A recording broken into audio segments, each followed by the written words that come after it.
Now, rotating unbalance, uh, it's about machines or masses with small rotating components.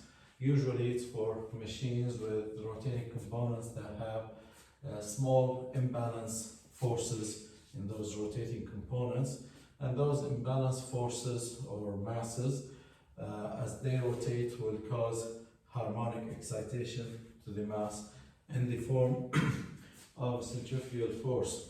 For example, if this little mass m0 is an imbalance force at a radius e, then I will expect a normal acceleration equals omega, the rotational acceleration of this little mass, omega r squared times the radius e.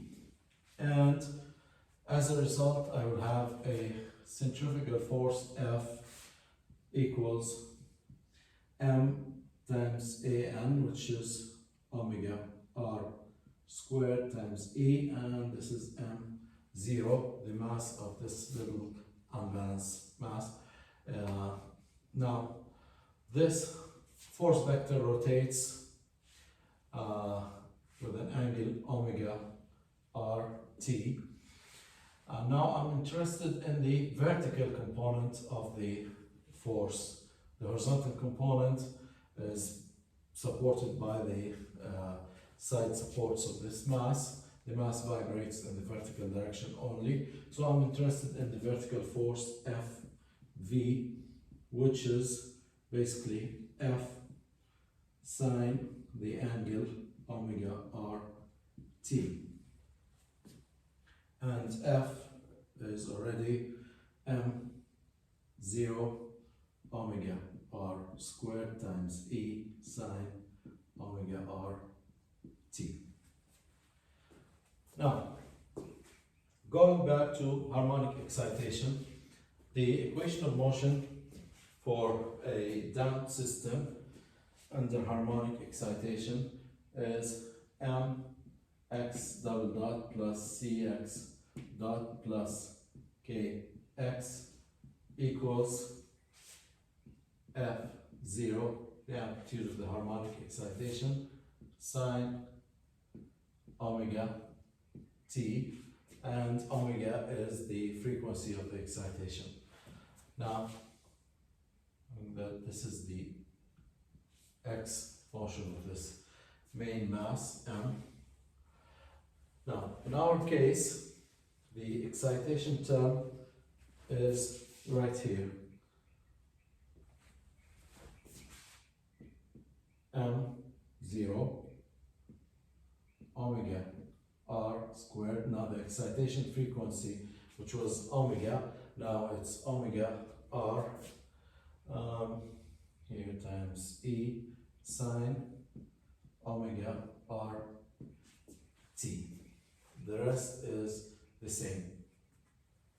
Therefore, if I treat this as f0, then I will have the same expected response from harmonic excitation. X of t was some amplitude x sine omega, the excitation frequency, which in this case is omega r t minus some phase angle theta, and x was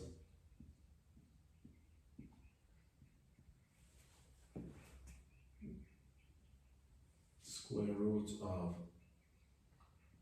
omega m squared minus omega r squared all squared plus 2 zeta omega r omega n all squared, and up here was f0 divided by m. Now f0 is this term right here, so this magnitude x becomes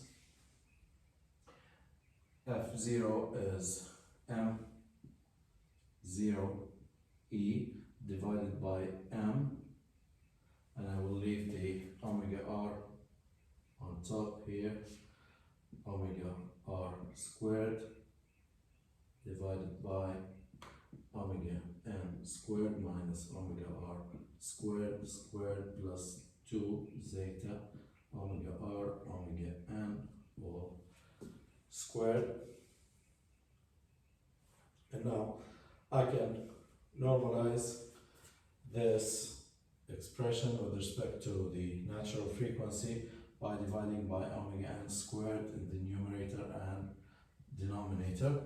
And this term x becomes m0 e divided by m, and up here we will have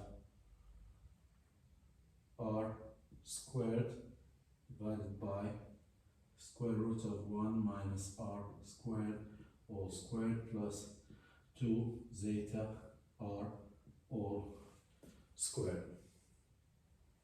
And the phase angle theta again can be determined as the inverse tangent of 2 zeta omega r omega n divided by omega n squared minus omega r squared, or you can write that as the inverse tangent of 2 zeta r divided by 1 minus r squared. Now, if I want to plot the response, the magnification factor versus the frequency, I would have to decide what the magnification factor in my case here would be. I'll take this expression as my magnification factor. So the magnification factor is magnification factor is x times m divided by m0 times e. Now if I plot this versus the frequency ratio r, I'll get a plot which is very much similar to what I got for the harmonic excitation plot. I'll have a maximum amplitude near 1, except now when the frequency ratio r is 0, this expression becomes 0 as opposed to the harmonic excitation, the normal harmonic excitation. I did not have r in here, it was 1, so the amplitude was 1 for r equals 0. In this case, it will start at 0 and grow up to a maximum at the resonance r in the case of undamped systems if zeta is 0, and then it will drop to when r is very large. This is the dominant term, r squared is very large, then becomes dominant compared to other terms, and the r squared here becomes the dominant part. The rest is small compared to r squared, so it becomes r squared over r squared, and that's 1. So at very large r, the response actually drops to near 1 instead of near 0 in the simple harmonic excitation, and that's for zeta equals 0. When we introduce damping into the system, this maximum peak will start to shrink, it will be reduced because of damping, and we'll have a smaller peak as zeta increases, smaller and smaller, okay, until we get to overdamped systems where we don't have any peaks in here. So this could be for zeta 0. Let's say 25, and this could be zeta 0.5, and this can be zeta equals or greater than 1 for over down systems. So basically, the rotating unbalanced problem is exactly just like harmonic excitation, simple harmonic excitation to a system, except that the only difference is that we have a different expression for the amplitude of the excitation force.